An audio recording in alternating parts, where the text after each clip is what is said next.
Miss Universe is Philippines. Take your first walk as Miss Universe.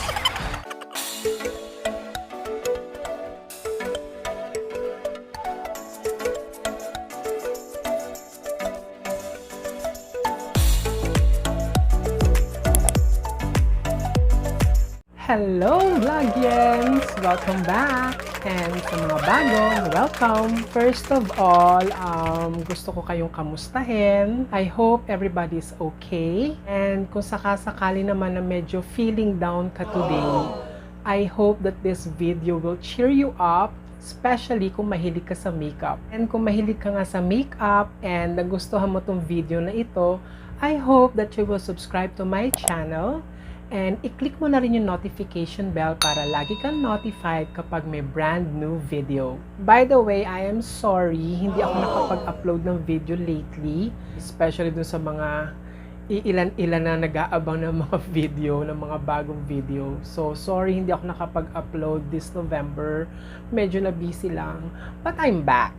Thank you so much dun sa mga bagong nag-subscribe. In this video, gagawa tayo ng isang makeup inspiration. So, since nalalapit na ang Miss Universe, I think it's Miss Universe 2021 na gaganapin sa Israel, I am so excited kasi nga isa sa mga judges ay si Marian Rive.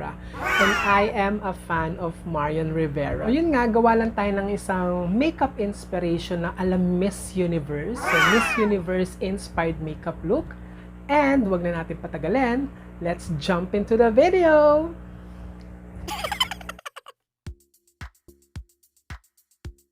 Okay, so mag-skin prep muna tayo. So first, I'm going to use a toner.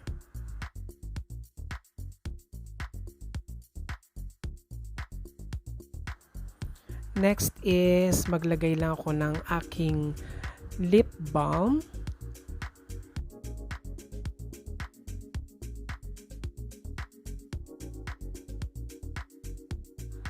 And then, of course, before I put my foundation, maglalagay muna ako ng primer. So, since oily yung aking skin, so I'm using a mattifying primer.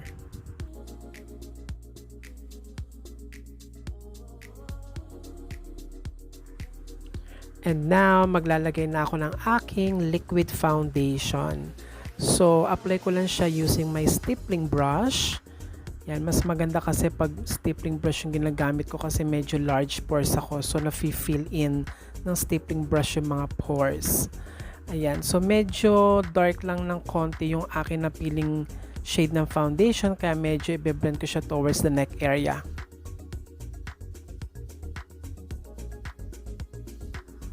Next is maglalagay lang ako ng concealer.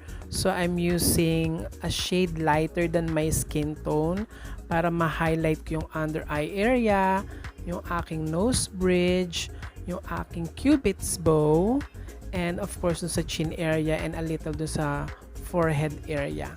Yan, para may konting highlighting effect. And then I'm going to blend it with my damp beauty sponge.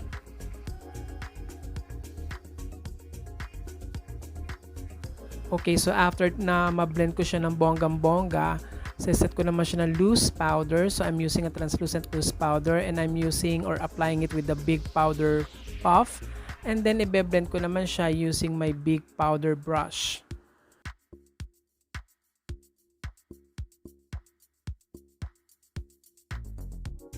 And my last step for my skin tone is my powder foundation. So apply ko rin siya ng aking powder brush.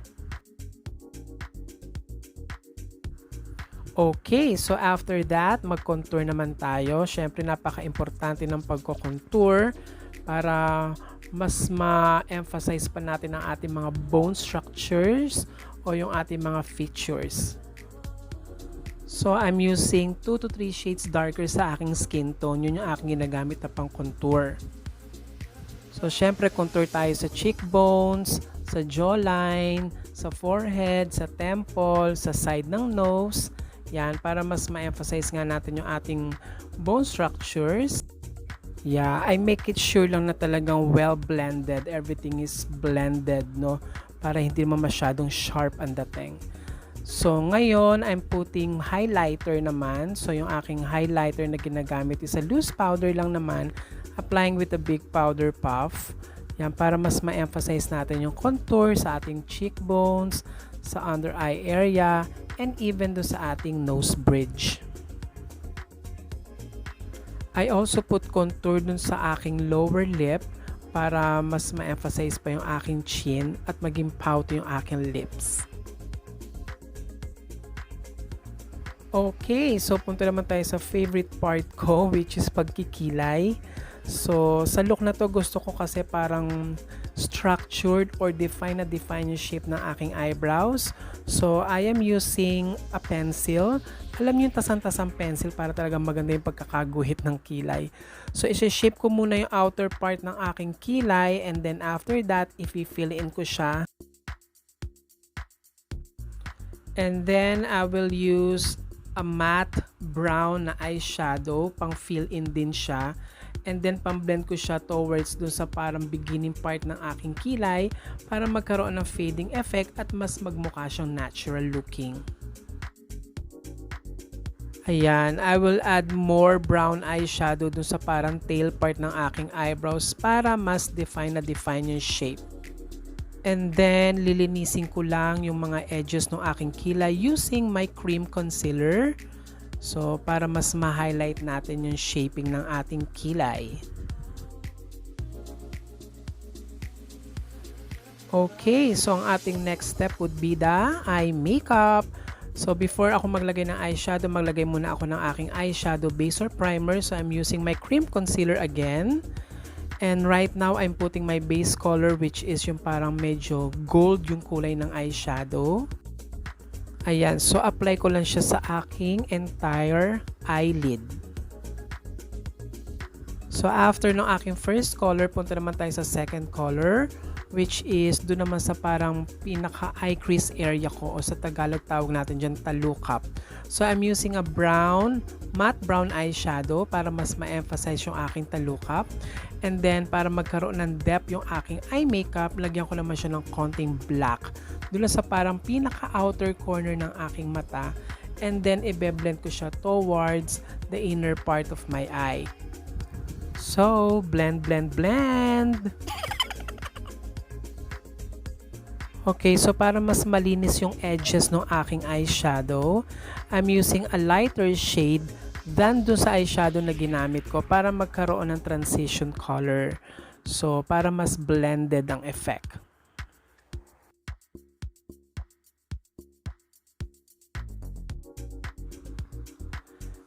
And then, I'm going to put a highlighting color dun sa brow bone area para mas malinis ang dating ng ating eye makeup. Tsaka para mas ma-highlight natin yung eyebrow shape at yung ating eye makeup.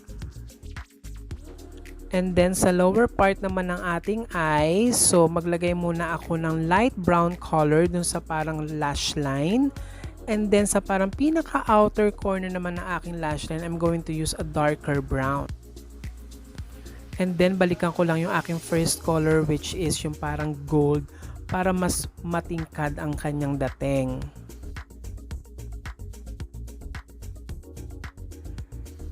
So, para mas ma-emphasize ko yung aking lash line, I'm going to use a pencil. Pero brown lang, wag masyadong dark para hindi matapang ang ating eyes.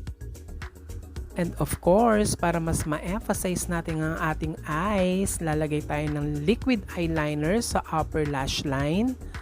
So, as you can see, medyo niwiwing ko ng konti para mas mabuhay ang aking mga mata.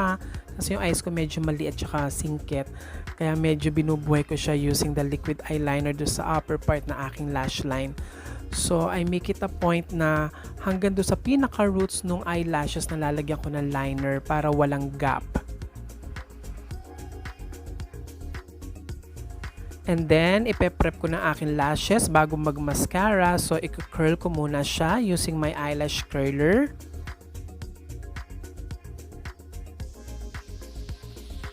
And now, I'm putting my mascara. So, para mas talagang mabuhay ang ating mga mata. So, nakita nyo naman, from the roots, may papikit-pikit pa akong ganyan para talaga ma-deposit ko yung product. So, yung niwiwiggle ko yung wand ng mascara from the roots going to the tip para talagang malagyan ko siya ng product. And don't forget to put mascara also sa lower lash line para talagang, alam nyo, parang dilat na dilat talaga yung mata. So, ayan, kita nyo naman, buhay-buhay na ang ating mga mata. So, off-cam, ginawa ko na yung kabila para mabilis tayo. And now, I'm putting highlighting effect dun sa inner corner ng aking eyes. And of course, para talagang totaling bonggang-bonggang mabuhay ang ating mga mata, maglalagay tayo ng false eyelashes. Yan talaga yung bubuhay ng ating eye makeup, ang mga false eyelashes.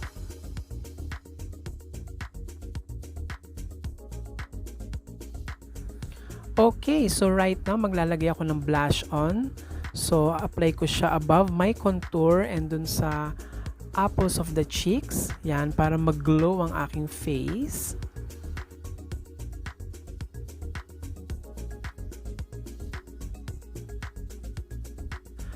At para lalo tayo magmukhang fresh and beautiful, maglagay tayo ng highlighters. So I'm putting it above my blush, sa nose bridge, and a little dun sa Cupid's bow.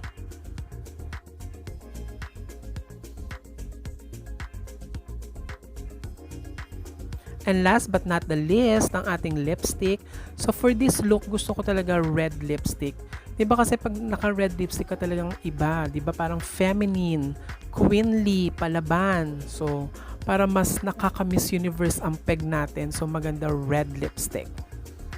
Okay, so I'll just do my final touches before tayo mag-change outfit or hair.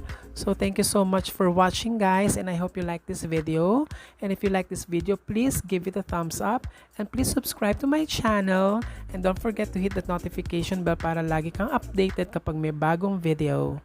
I'll see you. Thank you so much. Bye!